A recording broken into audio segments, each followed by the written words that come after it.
Shikues të nderuar, mirë se erdhët në edicionin qendror të lajmeve në Radio Televizionin 21. Në një ceremoni të veçantë u përkujtua 147 vjetori i lidhjes shqiptare të Prizrenit. Kryeministri në detyrë i Kosovës Albin Kurti dhe presidenti i Shqipërisë Bajram Begaj e vlerësuan lidhjen shqiptare të Prizrenit si bazë për bashkim të shqiptarëve.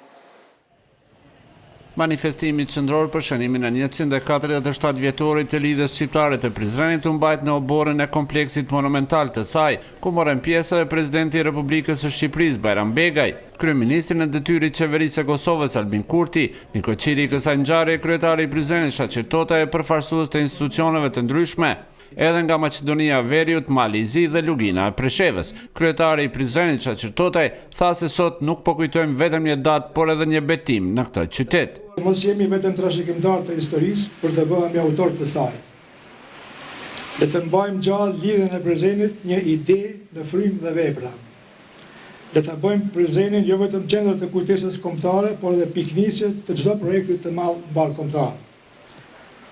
Lavdi brezave që nisën këtë rrugtim, nder dhe përgjegjësi për ne që duhet ta vazhdojmë, ta duam Prizrenin si simbol i unitetit, të respektojmë lidhjen si frymë e përjetshme. Kryeministri në detyrë Albin Kurti tha se në kontestin e jashtëm lidhja e Prizrenit ishte ndërgjegjësimi i plot mbi natyrën e plot, mbi natyrën e projekteve politike shoviniste të vendeve fqinje, si dhe epokën që po hapen në ndryshimin e përbërjes së fuqive të mëdha. Lidhja do të jepte zë mendimit politik të Sami Frashit dhe të Pashkovosës, dy emrat mirënjohur edhe brenda vetë sferës publike osmane. Për herë të parë në një interval disa shekullor historik, lidhja po themelonte një kohje tre atë të idesë së bashkimit në ide e përfaqësim e përpjekje të shqiptarëve. Ajo po bashkonte rreth një projekti të vetëm politik kombëtar për të dallimeve fetare, krahinore e fisnore, numrin maksimal të shqiptarëve në të 4 vilajetet e banuara me shumicë shqiptare. Presidenti i Shqipërisë Bajram Begaj tha se 10 qershori i vitit 1878 ishte, është dhe do të mbetet themeli politike shpirtëror i bashkimit kombëtar dhe dita kur filloi lëvizja për pavarësi kombëtare. Me simbolik të thellë, kujtojmë së bashku një nga faqet më të ndritura të historisë sonë kombëtare, lidhjen shqiptare të Prizrenit. 10 qershor 1878 ishte, është dhe do të mbetet themeli politik e shpirtëror i bashkimit kombëtar. Është dita kur filloi lëvizja për pavarësi kombëtare. Shkëndija e kësaj dite ndezi pishtarin e lirisë, por trashëgimia e saj jeton sot në çdo përpjekje për zhvillim, për mirëqenie, për bashkim shpirtëror dhe kulturor të shqiptarëve kudo ku ata janë e jetojnë. Ndërkohë, para të pranishme, profesor Dr. Selim Bezera lexoi një kumtesë shkencore për rëndësinë që kishte lidhja shqiptare e Prizrenit, ndërsa kori i shoqërisë kulturore artistike Agimi interpretoi disa këngë popullore.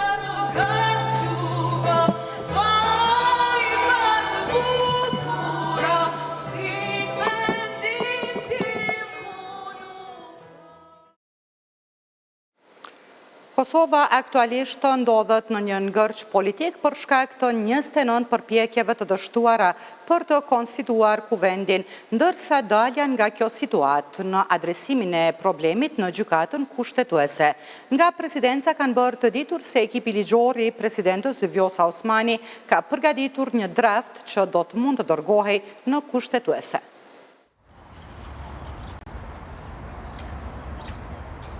Blokada e krijuar në kuvend tash gati 2 muaj ka aktivizuar presidentën Osmani që të bëjë përgatitjet e nevojshme për t'ju drejtuar gjykatës kushtetuese për këtë çështje. Këshilltari i presidentës Osmani, Bekim Kupina, tha për Radio Televizionin 21 se tashme ekipi ligjor i presidentës ka përgatitur një draft të lëndës që do të mund të adresojë në kushtetuese, por që po e presin vendimin e gjykatës ndaj kërkesës së AK-s rreth procedurave në seancën konstituive të kuvendit. Sa i përket gjykatës kushtetuese, ekipi ligjor i presidentës ka përgatitur një draft të lëndës që mund të adresohet në kushtetuese. Mirë po jemi në pritje të aktgjykimit të gjykatës kushtetuese rreth pranueshmërisë së kërkesës së dërguar nga Aleanca për Ardhmërinë e Kosovës, sepse kjo pastaj mund t'i sqarojë edhe çështjet e pranueshmërisë së një çështjeje që do të referohej nga presidentja. Pra nuk është fjala për meritat e çështjes, por vetëm për anën procedurale, pra pranueshmërinë. Gjykata kushtetuese ndërkaq bëri të ditur për Radio Televizionin 21 se kërkesa e AAK-s për interpretim kushtetues rreth ndryshimit të formës së votimit për zgjedhjen e kryeparlamentarit, si dhe të drejtës së lëvizjes vetëvendosje për të propozuar kandidatin për kryeparlamentarin, është në shqyrtim e sipër. Kjo kërkesë është duke u shqyrtuar, për vendimarrjen e gjykatës do të njoftoheni me kohë të gjitha palët e interesit dhe opinioni. E ndër parti politike janë në pritje të këtij vendimi, derisa shprehen të gatshme për zbatim të çfarëdo vendimi që merr gjykata. Uroj shpresoj gjykata të del sa më shpejt me një përgjigje, sa më shpejt. Për mendimin tim, unë nuk më gjykoj materie mas kjo kërkesa e tyre. Nuk ka materie, nuk besoj që kam e shqyrtu, po presim. Faleminderit për materie. Ne po presim përgjigjen, të shohim cila do të jetë ajo, do ta zbatojmë në plotëni dokumentin edhe vendimin e gjykatës kushtetuese dhe të presim të shohim se si po ecim tutje. Kërkesa e AAK-s e mbështetur edhe nga PDK-ja dhe LDK-ja për interpretim kushtetues rreth procedurave në seancën konstituive u dorëzua në gjykatën kushtetuese më 12 maj. Gjykata ka afat që brenda 60 ditëve nga momenti i parashtrimit të kërkesës të jap interpretimin e saj në lidhje me procedurat për konstituimin e kuvendit. Ish-gjyqtari i gjykatës kushtetuese Kadri Kryeziu vlerëson se presidentja Osmani tashmë do duhet ta dorëzonte lëndën në gjykatë kushtetuese, sepse ajo është e vetmja që ka legjitimitet dhe legalitet të plot për ndërhyrje në këtë situatë. Sipas tij, presidentja nuk ka arsye për ta pritur aktgjykimin në bazë të kërkesës së AAK-s, pasi siç thekson, ajo është dorëzuar nga deputetët që nuk janë të konstituar. Me Kryeziun bisedoi gazetarja Valmira Hoti. Tashmë në gjykatë kushtetuese është një lëndë sa i përket bllokadës në kuvend, derisa dhe presidentja ka përgatitur një draft të lëndës për këtë çështje, sa do të mund të jap drejtim gjykata kushtetuese bllokadës së krijuar. Ishte rekomandimi imi paraprakisht që presidentja si autoritet me legitimitet plot, tash vetëm presidentën e kemi me legitimitet dhe legalitet plot, për shkak se parlamenti është shpërndar, qeveria po ashtu një detyrë, ka një mundësi, domethënë juridike, dhe së njëri 113.3.5 atë e autorizon që të bëjnë një kërkes në gjykatën kushtetuese se është shkelur kushtetuta mos konstituimin e parlamentit si tërësi. Dhe unë konsideroj që po, presidenti ka bën mirë, dhe më thonë është në nivel të detyres, dhe ne si shtet, si popull, duhet mi shterë mjetet politike dhe juridike tona. Mjetet politike është marrëveshjet, debatet, konsenzusi edhe kompromisi. Atëherë, partitë politike ndryshe nuk mund të bëjnë as parlamentin, as qeverinë. Dhe duhet i shterën dhe këto mjete politike edhe mjetet juridike është e vetmja kjo e presidentes që ka legitimitet dhe legalitet të plot. Dhe nëse jo, mendimi im është kanë me ndërhy miq ndërkombëtar ata të cilët na kanë ndihmuar që ta ndërtojmë shtetin. Presidenca në fakt ka thënë që për dorëzimin e lëndës po e pret aktgjykimin ndaj kërkesës së AAK-s. A është veprimi i duhur ky, a do duhet që tashmë ta dorëzonte apo të pritet ky aktgjykim? Kjo duhet ta dorëzonte se kërkesa e cila është bërë ankesa kushtetuese nga AAK-ja është me defekte. Arsyeja është se këta deputet nuk janë deputet në tentativë ose të pa konstituuar. Ta konstituohen kur konstituohet kryetari i parlamentit. Dhe me thonë, nuk kanë drejt as detyrë për me marrë vendime. A deputeti zgjedhet për marrjen e vendimit, nxjerrjen e ligjeve, rezolutave tjera. Kjo situatë është procedurale, është ceremoniale, inauguruese. Dhe me thonë, vendimin e parë që kanë drejt me marrë deputet është me zgjedhja e kryetarit parlamentit. A presidenta do duhet tashmë të vepronte? Presidenta duhet me qenë shumë aktiv, jo kështu ka dalë, po duhet me qenë shumë aktiv se kur e kemi hartu kushtetutën, presidentës e kemi lënë hapësirë edhe 1 vjet. se pavarësisht e kemi ditë që mund të ketë blokada. Tash vetëm me legitimitet plot edhe legalitet plot është presidentja. Dhe për këtë arsye me ndërhyrë se ka detyrë kushtetuese, se kushtetuta e detyron. Është obligative ndaj kushtetutës se është faktori i unitetit të popullit. Duhet i përdorë edhe mjetet politike edhe juridike. Në bazë të përvojave, gjykata mund ta drejtojë sa do pak këtë blokadë, këtë çështje? Gjykata mund të merr vendim, nuk e di çfarë do të merr, por gjykata nuk përcakton afate. Këtu mungojnë afatet, kur kemi hartuar kushtetutën, nuk kemi mujtë të parashohim këtë situatë absurde. Duhet përcaktuar afate, për shembull, brenda 30 ditë duhet të konsultohet parlamenti. Nëse jo, shkojmë zgjedhje për shembull. Se duhet të ketë, çdo afat duhet të ketë masë, që ka për qeverinë. Kjo afat nuk ka, kjo është pa parashikueshme dhe për herë të parë po ndodh në të rinë dhe në praktikën parlamentare të Republikës Kosovës.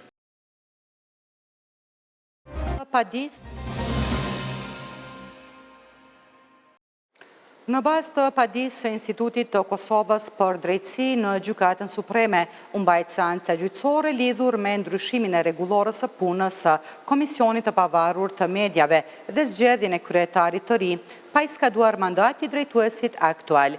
Ushtruesi i detyrës së kryeshefit ekzekutiv të KPM-s, Siniman Racaj, e cilësoi të pabazë padinë e Institutit të Kosovës për drejtësi.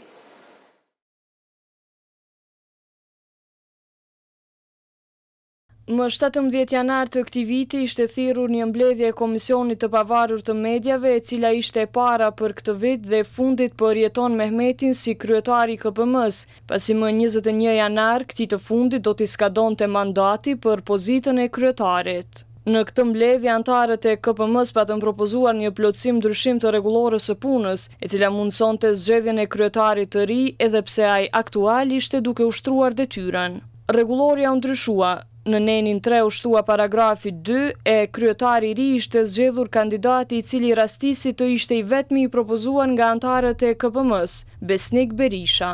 IKD me këtë rast ushtroi padinë ndaj KPM-s, e cila kërkoi paligjshmërinë e këtij vendimi dhe shfuqizimin e paragrafit të shtuar në nenin 3 të rregullorës së KPM-s.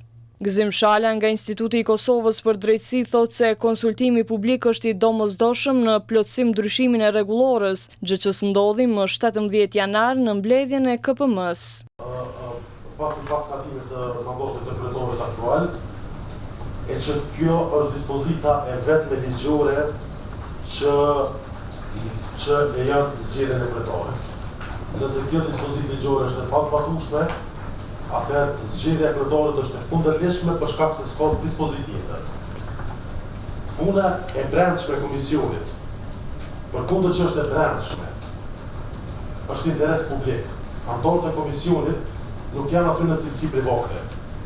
Ata kryejnë autorizime publike dhe vendosin në interes publik. Por padin dhe argumentet e Institutit të Kosovës për drejtësi konsideroi të pabaza ushtruesi i detyrës së kryeshefit ekzekutiv të KPM-s, Siniman Racaj. Duke dalë kundër argumenteve të IKD-s, Racaj kërkoi nga gjykata që ta respektojë mandatin e kryetarit aktual të Komisionit të Pavarur për Media. Shqetësimi ju këtu nuk ka të bëjë me zgjedhjen individuale të një kryetari për ta mbrojtur, por ka të bëjë me çështjen e një principi edhe një parimi që ka të bëjë me aktet e brendshme. KPM-ja është në proces të hartimit të 10 akteve të brendshme për zyrën e KPM-s, ku do të përcaktohen departamentet, numrit punësuarve. Tash pyetja legjitime është, edhe këto akte duhet dalin në konsultim publik për të pyetur të tjerët se sa duhet jetë numri i punëtorëve në Komisionin e Pavarur të Mediave. Do të thotë, kjo është një praktikë shumë e rrezikshme.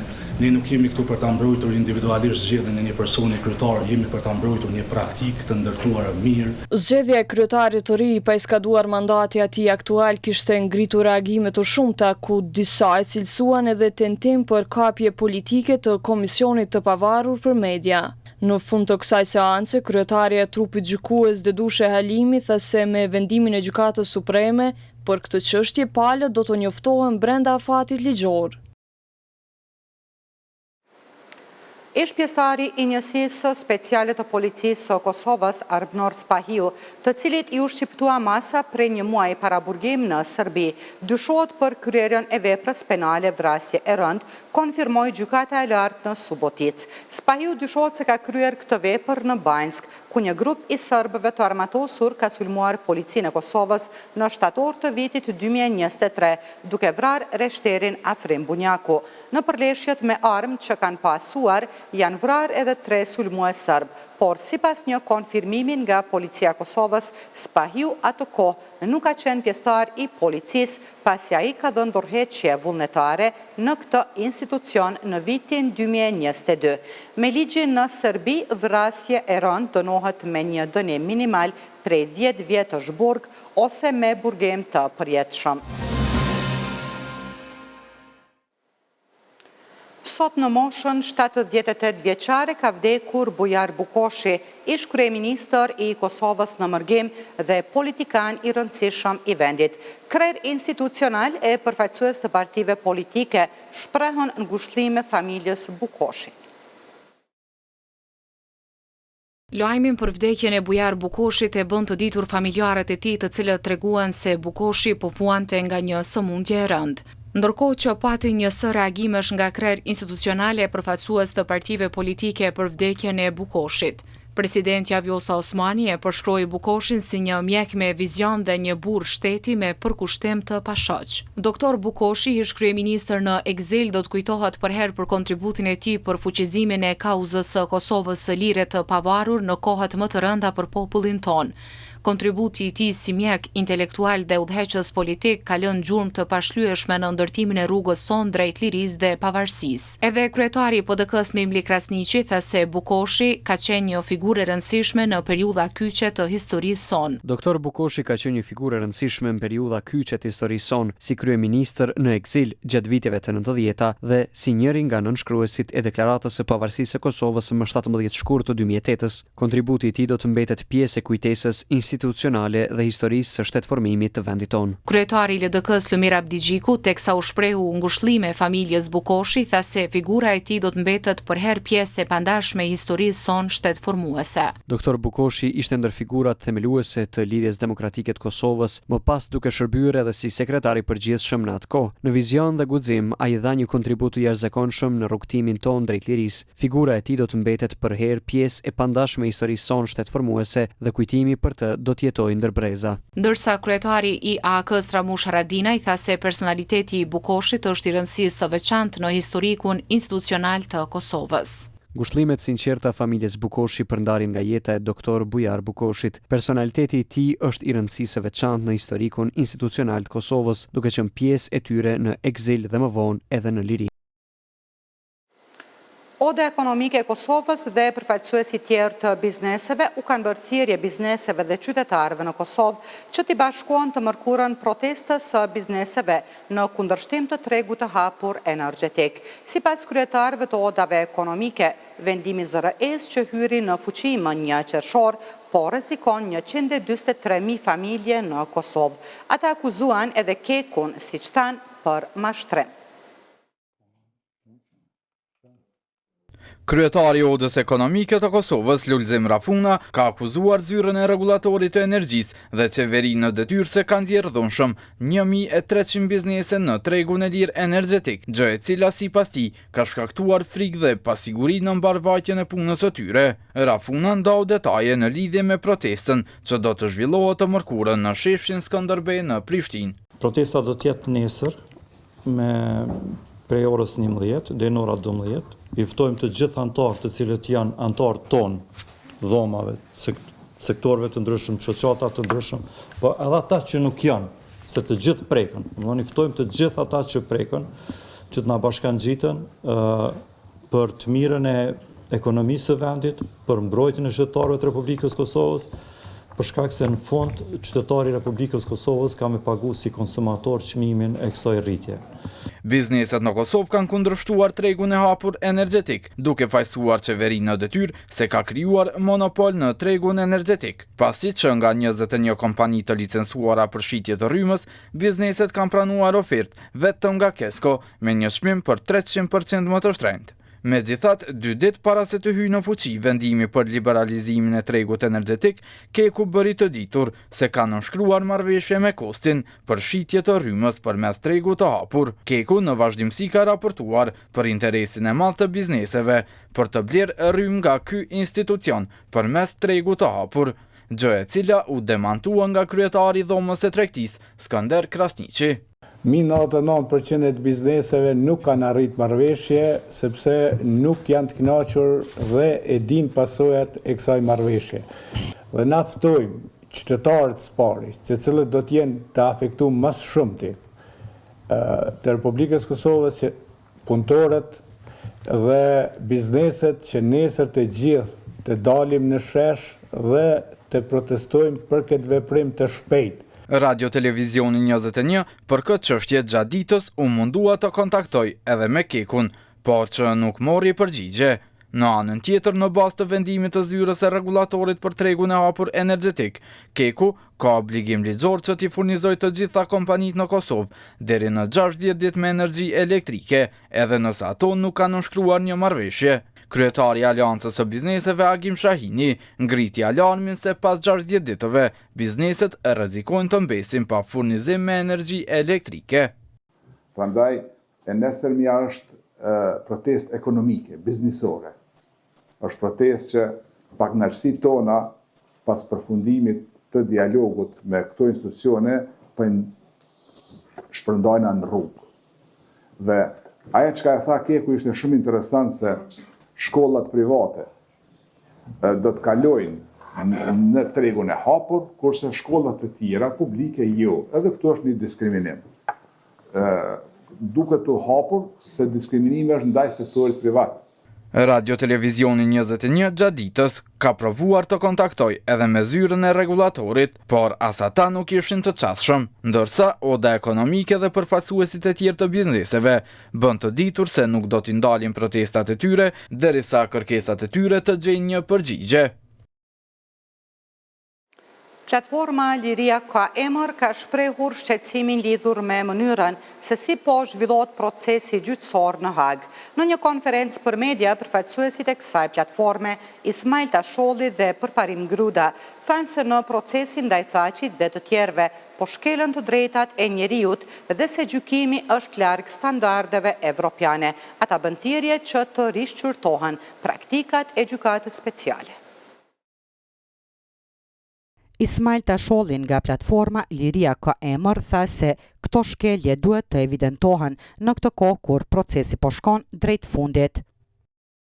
Jemi këtu për shprehur shqetësimin tonë lidhje me shkeljet e drejtave të njeriut gjykatës Hagës që është bën ndaj Hashim Thaqit, Kadri Veselit, Jakub Krasniqit, Recep Selimit dhe gjithë të tjerëve. Siç dihet, Kosova e ka mbështetur themelimin e gjykatës speciale pa rezervë me besimin e saj që do të përcillen në veprim nga standardet evropiane. Megjithatë, procesi që është zhvilluar ndaj krerëve të UÇK-s për shumë se 4 vjet ka qenë larg standardeve evropiane. Shkelja e Kushtetutës së Kosovës, Konventës Evropiane për Drejtat e Njeriut dhe jurisprudencës së Gjykatës Evropiane për Drejtat e Njeriut janë shumë alarmante gjatë këtij procesi. Në konferencë për media, Tasholli ju ka bërë thirrje shteteve financuese të gjykatës, siç tha ai, që të garantohet që puna e gjykatës të zhvillohet në përputhje me parimet themelore të drejtësisë dhe standardeve ndërkombëtare. Kërkojmë me vendosmëri që të rishqyrtohen praktikat e kësaj gjykate, sigurohet respektimi plot i Kushtetutës së Republikës së Kosovës dhe i standardeve ndërkombëtare për drejtat e njeriut dhe të garantohet që procesi gjyqësor të zhvillohet mbi bazë të drejtësisë dhe jo mbi bazën e paragjykimeve. Përparim Gruda, i cili është jurist, tha se është shqetësuese se si po shkelet Kushtetuta e Kosovës dhe Konventa Evropiane për të drejtat e njeriut nga gjykata speciale. Hashim Thaqi, Kadri Veseli, Jakub Krasniqi, Recep Selimi dhe të tjerët janë për më shumë se 4 vite në paraburgim. Nuk janë në burg, janë në paraburgim. Prezumohen të pafajshëm ligjërisht. Kjo mendoj në fakt, por është e argumentume juridikisht që është shkelje e standardeve për drejtat njeriut, shkelje e kushtetutës të Kosovës, shkelje e konventës evropiane drejtat njeriut, e cila është e zbatueshme sipas në 22 kushtetutës në Kosovë dhe është e obligueshme për gjykatës speciale, është shkelje e jurisprudencës së gjykatës evropiane drejtat njeriut, e cila është e detyrueshme për gjykatën speciale sipas në 53 kushtetutës. Deputeti i Partisë Demokratike të Kosovës, Gruda, tha se duhet të ndërpritet procesi i marrjes së provave përmes Serbisë. Dihet tashmë që Serbia është një vend armiqësor ndaj Kosovës dhe vetë UÇK-s, dhe fakti që prokuroria ka akses për të marrë prova atje. Dhe siç e dini, mbrojtja e të akuzuarve nuk ka akses, se nuk ka kuptim të presim që Hashim Thaçi dhe të tjerët përkatësisht mbrojtja e tyre të marrë prova, i vënë në një pozicion të pabarabart prokurorin me mbrojtjen. Ish e prorët e ushtrisë qeverimtare të Kosovës, Hashim Thaçi, Kadri Veseli, Jakub Krasniqi e Recep Selimi ndodhen në paraburgim në Hag prej nëntorit të vitit 2020. Zyra e prokurorit të specializuar i ngarkon Thaçin dhe të tjerët me akuza për krime të pretenduara të luftës. Ata janë deklaruar të pafajshëm për të gjitha pikat e akt akuzës. Gjykimi ndaj tyre nisi më 3 prill 2023, gati 3 vjet pas konfirmimit të akt akuzës, prej kur ish krerët e UÇK-s mbahen në qendrën e paraburgimit në Hag.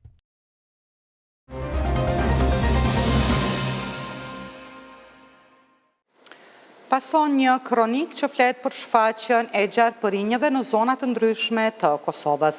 Në qendrën kryesore të mjekësisë familjare në Prishtinë, sigurojnë se janë ndërmarrë masat e nevojshme, ndërsa infektologët japin këshilla të rëndësishme për veprimet e duhura në raste emergjente. Javët e fundit, numri i gjarprinjve të shfaqur në përvendbani me zonat hapura dhe rrugë anemban territorit Kosovës është rritur dukshëm, gjë që ka ngjallur frikë dhe shqetësim tek qytetarët. Zëvendës drejtori i QKMF-s, Rezart Halili, thotë se janë siguruar dozat mjaftueshme të serumit kundër helmimit nga gjarprinjt. Sipas tij, shumë shpejt do të fillojë trajnimi i personelit mjekësor për reagim të shpejtë dhe efikas në rast të kafshimeve. Serumi do të shpërndahet në të gjitha qendrat familjare të komunës së Prishtinës në mënyrë që ndihma të jetë e qasshme në kohë dhe për të gjithë qytetarët.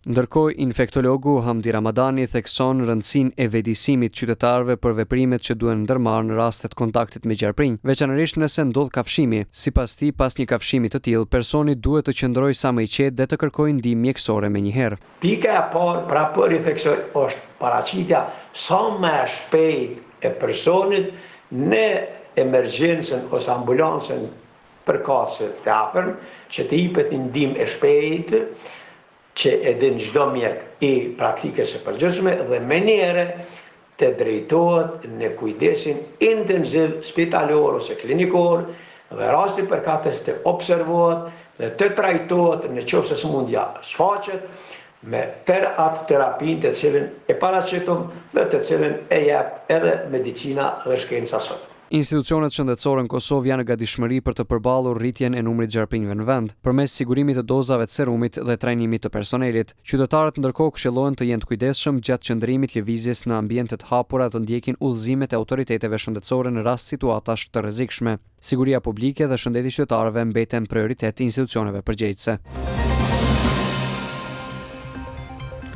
Për më shumë informacione klikoni në rtv21.tv. Mirëmbëjtje.